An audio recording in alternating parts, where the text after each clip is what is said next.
To my kind viewer, I have become entrenched in the dismal duty of chronicling the abundant alliterations and grotesque gameplay of Lemony Snicket's A Series of Unfortunate Events, the movie, the video game. My perilous playthrough of this turn-of-the-century tie-in has unearthed many interesting insights into what on the surface might be another bit of dirt on the mountain of shovelware games from this era. Oh man, I'm running out of ideas for alliterations to fit the theme. I've been discovered. I must flee and hope that this finds you. Hey, you in there? We've been looking for you for a while. You okay? The next video will be on a thumb drive left in the bathroom of the Vivacious Feminine Decor Feminist Furniture Emporium. I will contact you again as soon as I am able to.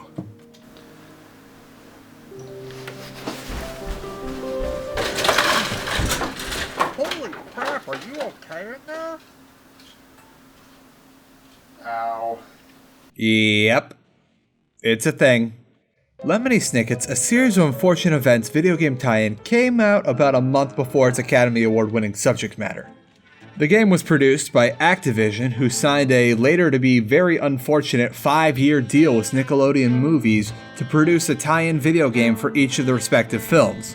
The game was developed by various subsidiaries of Amaze Entertainment, which, if that name sounds familiar to you, that's because they've produced games including, but not limited to, the Star Wars series, Lord of the Rings, Harry Potter, The Chronicle of Narnia, Shrek, Spider-Man, Spyro the Dragon, Crash Bandicoot, Call of Duty, The Sims, Spore, Bionicle video games, Digimon, Samurai Jack, and WWE SmackDown vs. Raw 2008. When Lemony Snicket's A Series of Unfortunate Events, the movie, the video game came out, it was received with middling to low reviews, citing that the game was easy, as if meant for children, and that it only took 4 hours to get through the entire game.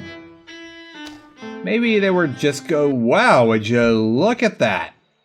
The game handles cutscenes by doing these sort of speed drawings set to expository dialogue that don't really remind me in any way of Brett Helquist's illustrations and hardly resemble the movie's aesthetic to begin with. You kinda get the feel that this was done to save money on other things in the game. After you learn the terrible news, you're treated to some more cinematics, and then you get plopped into the first level being greeted by none other than Count Olaf. After all your chores are done, ski, this is where you'll sleep, time permitting. As you can see, I've stocked the place with a multitude of jollies, knickknacks, and paddywhacks for your amusement. Yep, that is actually Jim Carrey doing the voice of Count Olaf in this video game. They got Carrey, Emily Browning, and Liam Aiken to reprise their roles as Count Olaf, Violet, and Klaus, respectively, for these video games. Those strange grunting noises they make when they jump are about as real as it gets. Jude Law doesn't appear in this game. However, they got Tim Curry, who does the narration for most of the audiobooks in the series, to do the voiceover of Lemony Snicket and also narrate the video game. So apparently Violet is terrified of rats because she showed a look of disgust at rats living in the kitchen cupboards in the movie. In order to overcome this fear, she dreams up an invention out of a handful of objects centered around one thing that's within eyeshot of the room. But this is a video game, so you know this stuff is literally going to be laying around just a short walk away. You'll need to stuff Sunny into a ventilation shaft in order to access a room containing the last item you need for your invention, which begins a time-jumping section that, Jesus Christ, that cannot be good for an infant's health. Stop that! So mysteriously, after sliding the whole way down, you find yourself above where Sunny started and can now walk across a crown molding, biting your way through obstacles. There are a lot of things that should not be in video games according to logic, and a baby biting through solid pipes is very high on that list. Oh, and don't forget to break everything in sight once you make your invention so you can get all these puzzle pieces that are going to allow you to unlock secrets. If you don't, it's going to haunt you for the rest of your life. After you collect all these items, you enter a minigame where you put together all the things in a certain order, and voila, you've got yourself a melee weapon. So now you venture out into the hallway and kill a bunch of rats with a spring-loaded boxing glove as Klaus, while Violet sits in the corner looking not particularly scared of these rats. As you clear room after room, you can't help but notice this game does a pretty good job of recreating the sets of the movie, particularly the foyer and what little you see of the kitchen. Once you clear the rats, you discover a note from Count Olaf saying that you gotta murder some spiders too. And apparently Klaus is scared of spiders for whatever reason. So Violet needs to make a new invention. Q returning to the kitchen so you can get an item to make yourself some sort of projectile weapon. And your first boss fight. So Violet needs the fork that this guy's using to stuff his face with meatballs or whatever, and Klaus decides to walk up to him and politely ask if they could borrow it. And Pasta Man just loses all his chill on the spot and starts hurling meatballs at Klaus from across the room. So Klaus needs to put the hurt on this dude. Violet's reaction to this situation is entirely appropriate in what I would be doing right now. Okay, so you beat the daylights out of this dude. Let's head upstairs to get some stuff we saw earlier relevant to this invention, and oh hey, it's the hook-handed man! And he's Donkey Kong now. Well, okay, if that's how you want to do your mini-boss fight, we can do that. Whatever, now we have all the stuff to make the spider killer gat, so let's get on with it. The mother spider is her own little mini-boss fight, and it's a lot easier if the game allowed some sort of strafing. The second you deplete her health bar, a cutscene triggers, with Count Olaf telling you that you need to prepare dinner for his theater troupe. You'll find yourself in Justice Strauss's library that's halfway built and probably not a safe place to be hanging around without hard hats or something. And now you have to retrieve all the books and put them back in their rightful spots in a certain amount of time depending on what book you pick up. There's no real tension to this because you can constantly fail putting away the same book over and over again with no negative repercussions whatsoever. Do it at your own leisure, collect the puzzle pieces, go have a snack in the other room because there's no overarching time limit or challenge to any of this. Oh, and it's at this point you'll notice this game makes you save a lot. Once you put away all the books for Justice Strauss, you'll be allowed to retrieve a cookbook provided you can go get it, and it's in a place that inexplicably is incredibly hard to reach. So Q making another invention, the baby gets a goddamn jetpack. Well, if this is how you want to play it, game. We have the recipe now, but we need ingredients. So we go to the pantry, which we can't get to because we're short. So cue another invention sequence, but this time we get to do a rhythm segment and a piano explodes. The pantry is very similar to the rest of the game, except now it introduces a conspicuous goo that you find in nearly every game that if you touch it, you die. Good thing we just made some stilts so we can wade across it. So once you get across and drain the goop, Klaus can travel across, but now there's a butt ton of rats everywhere, so Violet is effectively paralyzed. So you have to run across as Klaus, refill the pantry with that slime somehow, so that Violet can wade across. Once you collect everything, it'll trigger a cutscene where Klaus gets hit in the face with a thing of pasta because apparently getting slapped by Count Olaf was too saucy for a video game, and then he decides it's time to escape Count Olaf's house. Which, I'm questioning the logic here, as we were just fighting Pasta Guy an hour ago, and we were taking those meatballs like a champ. What gives now? This segment is so linear that it may as well be two-dimensional, and the only real challenges here are you have to dodge the lights to make sure the theater troupe doesn't notice you, and you can't actually directly attack any of the patrolling members of the theater troupe, which leads the question to be asked, if that's the correct phrasing, how the heck did Count Olaf know that Klaus was going to be going on the roof? Or does he just constantly have people patrolling the rafters of his house trying to figure out what's going on with his situation? Like, what gives? But it isn't going to be too much of a problem though, because I think these guys went to the school of situational awareness that the guards in Assassin's Creed went to. Because unless they're looking directly at you, like right in front of their face, there is no way they can see you. You can just charge up behind them at full speed and bop them in the back of the head. Once you get to the end of the rooftop segment, you'll be able to bring Violet and Sunny into the mix. And from then on, you'll go into Count Olaf's room, which kind of seems counterintuitive to escaping Count Olaf's house, where you'll discover through some stuff in his safe that he's probably going to try and kill you in the near future. Cue finding an exit in the chimney, needing elaborate pieces of elaborate objects to make an elaborate invention, and also you'll get a boss fight with the white-faced women.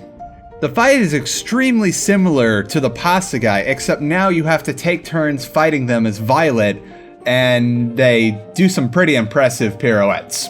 Beating these two isn't too hard, and you get to destroy a statue of Count Olaf in the process of getting the bowling ball you need. So you go, you make the final invention. Thankfully, you don't have to do another Sunny segment.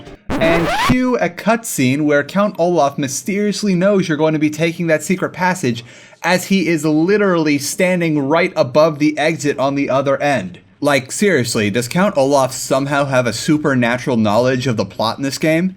Can he see through the fourth wall? Was this game secretly so advanced that it made its first sentient AI? Holy sh! Then you get whisked away to the scene in the movie where Count Olaf tries to kill the children by putting them in the car in front of train tracks like this is some sort of melodrama. And you have to do the thing where you mutilate the happy little elf and hit the train track switcher. It's pretty much a timing minigame, except the controls are ever so unresponsive to the point of where you're probably going to want to throw your fancy Wavebird controller into low orbit by the time you're done. Completing the train segment will trigger another cutscene that will eventually plop you into Dr. Montgomery's house, where your new guardian will ask you to pick up some trophies or something in order to show your readiness to just swan off to Peru even though you just got there. Trust me, they explain this way better in the books, the Netflix show, and pretty much everything that's not directly related to the movie. Dr. Montgomery's encouraging tone and MacGuffin-like items that you have to go retrieve really give you the vibe that this is some sort of belated tutorial. At least Monty's friendly. The first part of this belated tutorial involves getting some double jump shoes for Klaus and then climbing a giant mushroom-covered tree to get a trophy. And then it goes 0 to 100 real fast as Sunny has to go full Indiana Jones in a segment. After grabbing the first 2 trophies, you'll be greeted again by Dr. Montgomery, who tells you that there's one last trophy for you inside, but you have to fight some killer wasps first. Seriously, there is no strategy to these wasps.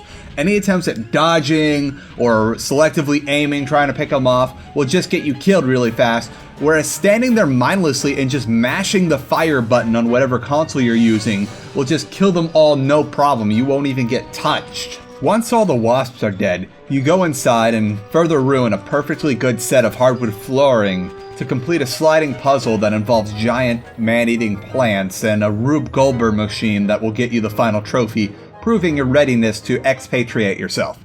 So it's about at this time that Count Olaf shows up disguised as Stefano, and the Baudelaires immediately see through it. However, Uncle Monty isn't quite keen on the disguise, or at least as much as they'd hope he'd be. I don't really fault him for this, because in the movies, Count Olaf's disguises were actually pretty convincing compared to the book and the Netflix show. Also, it's interesting to note here that you never actually see models of Stefano, Captain Sham, or anything other than Count Olaf in his normal attire, or in the wedding scene when he has a fancy thing, but we'll get to that later. Since the time to swan off to Peru is getting ever so close, Uncle Monty asks you to go collect up all the snakes living on the grounds and getting them back to the namesake Reptile Room before you embark on the Prospero. Klaus has the foresight to realize there's no way 3 children will be able to carry all these snakes in their own hands, so Violet devises a modification to the fruit flinger that allows you to suck up snakes. Crafting and testing this thing lets you into the big old hedge maze that is now filled with Count Olaf's henchmen and other spooky things. Completing a few platforming puzzles, which were definitely designed with young children in mind because they're really easy, and then doing another Sunny session where you slide down some sort of vine, will get you to the entrance of the Reptile Room where suddenly there are a bunch of poisonous frogs about. Killing these poisonous frogs will suddenly activate some really bad sounding music, and oh look, it's Pasta Guy. Except he's dressed up all weird now, and he can hypnotize the snakes out of your bag. This segment of the Pasta Guy fight now involves alternating between Violet and Klaus, where Violet has to run around picking up all the snakes and avoiding the frogs, and once all the snakes are collected, it switches to Klaus, who can then damage Pasta Guy until he decides to play his song again. This fight isn't as much hard as it is tedious because you'll find yourself taking a lot of damage as Violet trying to collect up all the snakes, but then when Klaus shows up, half these stinking frogs have health pickups in them, so there's no way to really die unless you're actually trying to. Just dispatch Pasta Guy to Kenny G. Boogaloo and let's get inside the Reptile Room. There's really not much of a challenge here. You just find a few buttons on the wall to lower some cages, break some boxes, and put all the snakes back into the cages. Are these supposed to hold the snakes? This doesn't make sense. Didn't he also say that these snakes prefer living outside? Why are we talking about them being home now? Isn't their home outside?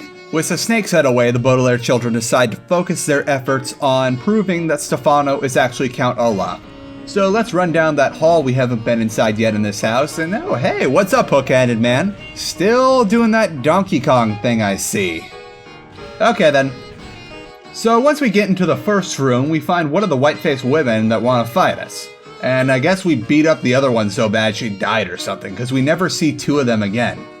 Once you get into Stefano's room, you have to invent a lockpick and are subjected to the easiest but most boring and tedious memory games I've experienced in a long time. Once we get the thing open and somehow a bunch of mirrors and wigs are enough to prove that Stefano is actually Count Olaf and not just extremely vain, we go present all this evidence to Uncle Monty, except he's dead. What were you expecting? Now, in order to convince Mr. Poe and that guy played by Cedric the Entertainer that Count Olaf is Stefano, Sunny has to crawl along the rafters or whatever the heck these suspended boards are in order to do something involving the snake, which they don't do a good job of conveying what happened to the books in this movie or this game. But yeah, what really matters is this is an extremely long and challenging segment, and if you get stomped on by anything, or fall off or slightly mistime a jump, you have to start the whole thing over, as none of Sunny's segments in this game have checkpoints. I actually rage quit this a couple times and had to come back later just because it's so long, and one trip or slip and it's back to the beginning. After you resolve all the plot points in the Reptile Room, the game decides that there's no point in making any more sense or using any sort of logic, as it assumes that all the children this game was intended for got bored and traded this to GameStop for 85 cents a credit towards the next AAA title. The game picks up at Lake Lachrymose with a cinematic of Aunt Josephine being wooed by Count Olaf's latest disguise, Captain Sham. Klaus, what atrocious grammar. What you should have said was, no it isn't, or no it is not. Either way would have been correct. This is not Meryl Streep, by the way. Blinded by a request for sailor booty, or maybe any attention from anyone at this point, Aunt Josephine sends the kids to go get some groceries in the middle of an imminent hurricane. As the hurricane is hitting the shore no less too. To further amp up all the crazy, all of Count Olaf's henchmen have taken over all the stores in the marketplace, and you'll need to fight them all in order to get the stuff you need. You refight the pasta guy who is somehow hefting around a giant staking anchor, and you have to fight the surviving white-faced woman to get groceries, and just as this town is seemingly unable to get any weirder, the hook-handed man is hanging off a shipment of books that you need, and it's just out of range of Violet's fruit flinger. So you make yourself an upgrade, knock down the crate, and the game suddenly decides that it's time to be a first-person shooter. Like, it goes full-on time crisis on you. And you're assaulted by dozens of Count Olaf's henchmen who look as if they have some form of dwarfism, and frankly, I don't remember anything in the books, movies, or any mediums about Violet mass gunning down little people. It's just, what are we doing anymore? I want to give up, but we're so close to the end. When you finally get to the house after collecting all these groceries, we discover that Aunt Josephine has jumped out her window and willed you to Captain Sham. Within the cinematic, Violet and Klaus decipher the secret message, and then the house starts falling apart. Literally. Klaus's segment here is pretty reasonable. You just gotta get across the main room, which is a little larger than you expected, but it's fair, and it kinda makes sense. Violet, however, just goes completely off the rails. You decide that Sunny needs to hold an umbrella so you can somehow glide a la Mary Poppins across the house. Yet you travel a ridiculous distance to get to the exact same door that Klaus ran to. Seriously, look at this. It makes no sense. How is this physically fitting inside this one house? Like, I know they're trying to pad out the video game because they're running out of material to work with, and all they can really do is platforming. But holy crap, what is going on? Like, I'll level that Uncle Monty's house was large and had a large elaborate hedge maze, but that kind of makes sense as he lived way out in the countryside and was a pretty well-respected scientist, so he probably had the money to afford these things because he just wrote it all off as grants or whatever for his reptiles. Oh, by the way, did I mention there's going to be a bunch of BS deaths because you just can't tell if you can slip past certain beams or not? So you do the ridiculous platforming segment and you get to Curdled Cave where Aunt Josephine is hiding by some suspicious banana peels, which we'll get to later. And Aunt Josephine needs you to somehow get down to the bottom of the cave where she kept her hoard of grammar books, despite the elevator being completely broken for no given reason. So cue one of the most annoying Sunny segments in the entire game, if not the most annoying, because you have to do this perfectly.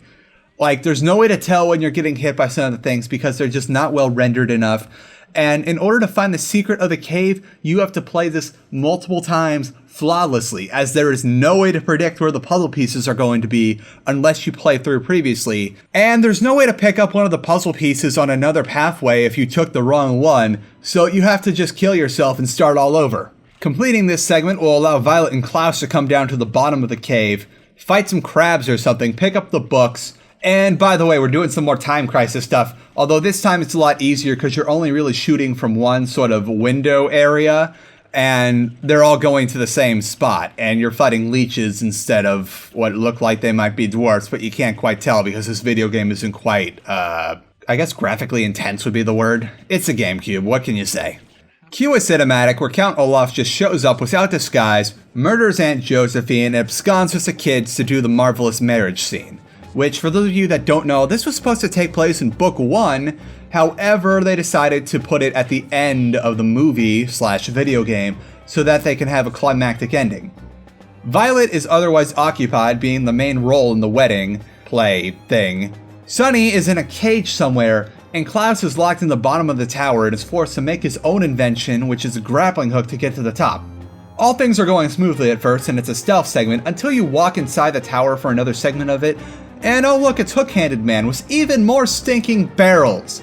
So now you have to climb up the tower while tons of various sized barrels are being pelted at you from Hook-Handed Man and all these other dudes. And when you finally get to the top, guess who the final boss of this game is gonna be? It's the Hook-Handed Man. This fight's not too hard considering Hook-Handed Man makes the fatal mistake that many video game bosses do by occasionally accidentally tossing you a health pickup. And then once you're done, you get to play through a scene in the movie which I personally did not like as a child. So in the books and the Netflix series, Violet uses her left hand to sign the marriage document, thus invalidating it. In the movies, they acknowledge this by having Count Olaf tell her right hand please, and then Klaus burns the marriage certificate with a stinking laser beam. And that's the final segment of this game. After you beat the boss, you have to now blast the people in the paper with a laser beam. They all run around striking poses and stuff. Oh my god, this game is killing me! But yeah, you pretty much have to play whack-a-mole with these dudes, except you're using a laser beam instead of a hammer. And towards the end of it, as the document is finally being burned away, Hook-Handed Man shows up for one last hoorah, and he gets a giant stinking, Man-O-War set shooting cannons at you, and you gotta shoot just look at this for a moment, it just goes completely off the rails. So after you do this, you get a ending cinematic very similar to how the book ended, where at first it seems like Olaf's getting his comeuppance, but no, he just escapes, as we expected. And then you can go back and view all the secrets that you've collected throughout this game. Most of these are just promo footage, or not even footage, just stills, wireframe models of the various characters in the game. However, one of them that stands out is there's a 3-part segment where Jim Carrey does an improvised story as Count Olaf. Those were a nice touch, but everything else here just kind of makes you wonder why you bothered in the first place. It is notable that the PC version of this game had a lot of differences, including entire segments, like you play at Briny Beach, and the often mentioned but never actually visited in any of the medium's horseradish factory. Another interesting feature of the PC version is because of the variation of the Unreal Engine it uses, all the textures are moddable, and even a few people on various forums had found a way to retexture various characters in the game. I feel like compared to other movie tie-in video game series like say Harry Potter, this game gets a bad rap because unlike the other mentioned games, it never got a chance to improve itself over many sequels like other movie tie-in games over long series did. As previously mentioned in the beginning of this video, this was supposed to be part of a multi-game 5-year deal between Activision and Nickelodeon, However, due to producers putting the movies in development hell so long to the point that they could no longer do the movie with the original cast if they wanted to, thanks to the young actors aging into adults, the games just never happened. There were some thoughts about making a claymation version of the movie to try and continue the series with Nickelodeon, but all those were eventually scrapped as the Netflix series came to be. So I highly doubt that unless a new company picks up the property, we're not going to see a new series of Unfortunate Events video game. On a side of wishful thinking though, I honestly think that Telltale, in their very typical format of the games they're putting out these days, would make an excellent series of Unfortunate Events video game, because the type of gameplay relies less on action, platforming and all this stuff, and on wits, adventuring, discovering hidden objects to make things to get you past things. It's a perfect adventure game template, and they'd know they'd have a lot of material to work off, as there's 13 books in total, and it seems that each Netflix season will cover about 4 to maybe 5 books.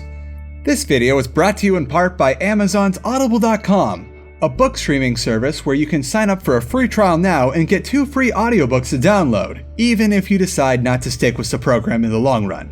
My personal suggestions right now are obviously going to be The Bad Beginning and The Reptile Room of Lemony Snicket's A Series of Unfortunate Events books. It's also worth noting that they have all 13 of the series of Unfortunate Events, and Tim Curry does an excellent job narrating the series.